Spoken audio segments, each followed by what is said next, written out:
interesting concept. How on earth could we possibly perceive the oneness of everything? How could we do something like that? Right? It's an impossible ask, though many spiritual goals seem like impossible asks. In fact, can it not be so difficult to see what's right in front of our faces? So often we see but through a glass, darkly. In the year 53 of the Common Era, the Apostle Paul wrote what we now call the first letter to the Corinthians. About 60 miles west of Athens, Corinth had a Christian community Paul himself helped to establish. Paul composed this letter because the congregation in Corinth was having a very difficult time getting along. So he writes first about love as the best sign of righteous living. And then he invites the people to display more humility. He reminds the good people of Corinth what we all need to be reminded of from time to time. That it is very rare that we ever have all the truth. He reminds them, for now we see through a glass darkly, but then face to face. Now I know only in part, but then I shall know in full. Paul points to this spiritual revelation that might allow us to see the whole truth, or at least a lot more of it, to glimpse more than that sliver that we are currently able to perceive. For many Christians, this points to a time when they are reunited with God in heaven. And yet this more complete knowledge might also be said to result from other revelations and spiritual insight, a moment of awe, realization, or aha. Perhaps an encounter with that very source of creation that many call divine.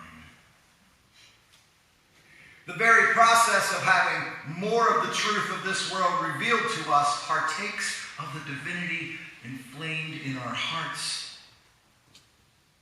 When our eyes open to a more complete rendering of truth, are we not saved from error, from ruin, from doing those things we know we should not? So often we live with only a fraction of the knowledge needed to understand our world.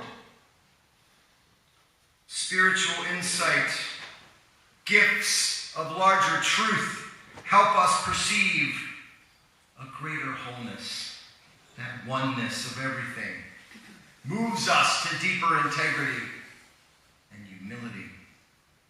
For now we see through a glass darkly, writes Paul. For those who are perhaps not so visual, Paul might have said, for now we hear through a crowd faintly. For now we feel through the wool slightly. Now we know only in part, but then shall we know fully. In our urge to understand, do we not often oversimplify our world? Our brains love to get the answer and get it quick and get good grades. So we rush to judgment, like the peddler in our story, Caps for Sale. The monkeys were not trying to steal his caps.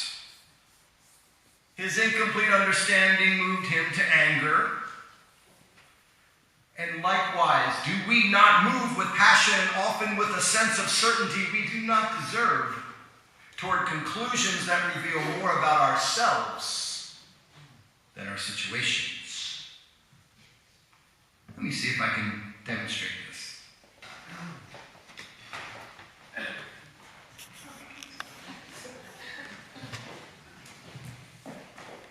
So one time when I was an electrician, I worked in the Baltimore City Courthouse. I was a third-year apprentice. And this was this beautiful Art Deco era building in downtown Baltimore. And I was asked to install a pipe right across the center of a long wall. And that room has 16-foot ceilings with ornate old molding. And I knew already as a third-year apprentice it was not smart to try and run something across a long, expansive wall. But the clerk of the court wanted the job done quickly and cheaply, so he signed off on me running it right across the center of this wall. Now, we were taught to let the tools do our work. We were taught to reveal the right implements of our construction. And so I recently bought a new level of which I was very, very proud. It had earth magnets so I could stick it onto the pipe while I was trying to get it plumb across the wall. So I put it up there and I tried to make sure that that pipe was level. You see, with the quality level, the bubbles don't lie, right? If it's squarely between these marks in the little tube with the liquid, it is level, balanced with the very gravity of the earth. So I stood back from my newly installed pipe, and it looked crooked. Because the molding in that old building was not level. See, that building had settled on one side and the molding had come with it. Now the bubble don't lie, but the bubble only knows one thing, and that's perpendicularity to the gravity of the earth. But when you look in this beautiful old room, that pipe is crooked. I don't care what the bubble said. So I had to learn how to build something in relationship that wasn't too out of level and didn't make your eye go cross-eyed looking at the molding that was 6 feet above it. Beauty requires more than just a bubble. The bubble only knows one truth. We get lost, don't we, knowing only one truth, no matter how well we know it? We get wooed by what I like to call the lavish empire of the mind. These are those concepts that we fall in love with. The stories we tell ourselves about this beautiful system we've concocted in our mind. And we look for ways to affirm what we already know. And we forget that often the truth is much more complex and nuanced, and it requires more than thought. Philosophy encourages us to create this temple of the mind. Consider that famous phrase of the Enlightenment, "I think, therefore I am." The fact that we still call that era the Enlightenment tells us our culture still thinks this is the truth. Now, René Descartes, who wrote this line, wrote it in 1637, and he was born during a time of great political and religious upheaval. Europe had been at war since the mid-1500s, and much of that warfare was waged on behalf of competing Christianities. Catholics, Lutherans, Calvinists, Huguenots, popes and kings were assassinated during this time. Tens of thousands were slaughtered in the name of God. Does not seem like enlightenment to me. The outside world was not only messy, it was dangerously violent. So perhaps it should not seem strange that a great thinker like Descartes retreated from the violent external world into the interior of his thought. Seeking an unassailable proof of God, he examines his mind and concludes it's the safe place. And he writes, "I can imagine my existence and experience it through my thoughts. Whatever it is can help me imagine my existence must have been placed there by that which is existence personified, God for him. I think, therefore I am, and so God exists too." That is Descartes in a nutshell.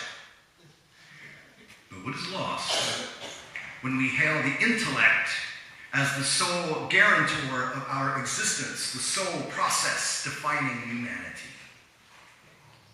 Everything else is lost. Love, body knowledge, physical exertion, community, craft. Just think about how shaping things with our hands, whether you're an artist or a craftsman, how that changes our knowing. Isn't it our more embodied experiences that connect people more deeply than our intellect? Think about how much people can disagree about the meanings of words and concepts. They kill each other over it. But feelings are what run much more constant from person to person. Right? We know and recognize love.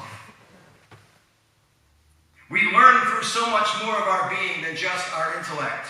We learn who we are, who we can trust, what matters, how to cooperate, what we can build. And we do this through embodied encounter, through emotional openness and sharing, or through those moments when we might be able to make our rational mind go still and silent, at least for a bit. Our more embodied experiences bring us closer together. Weren't all those religious wars in Europe simply about different meanings of the same words, different meanings and applications of concepts? Yes, the bubble don't lie, but the bubble knows only one truth. The Apostle Paul, it seems, was much closer to the truth here, that the greatest connector is love. Love that sum greater than the whole of our parts, greater than all the words ever used to describe it. Today, some contemporary writers continue to fall prey to Descartes' error, this notion of a disembodied human essence, claiming that the human ability to create new symbols elevates us above the rest of the animal kingdom, that somehow we are what the medievalists would call the crown of creation. And despite the negative impacts of that thinking, when we think we're above all the rest of the animals and plants on this planet, I wonder what it does to us. Why just the mind? What about our hands with these opposable thumbs, right? They're what help us build or paint our dreams, to fashion our world. Without the ability to move and shape the physical world, wouldn't we simply be intellects, thought machines housed in flesh and fed with blood, but unable to produce the objects of our dreaming, and then learn and play on those? We are greater than our minds and our concepts. Is it not our capacity to love and unite for things beyond ourselves that gives us dignity?